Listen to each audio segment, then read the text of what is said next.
tinatawag na ilang layunin at sinimulain ng pangako ng Scout.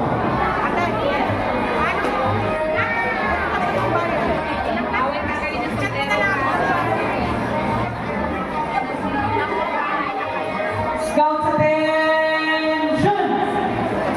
Itaas ang kanang kamay sa ayos panunumpa at sabay-sabay natin bigkasin ang pangako ng Scout. Taas kamay na! Ang pangako ng Scout. Sa ngalan ng aking kamay ay gagawin ko ng buong makakaya upang tumupad sa aking tungkulin sa Diyos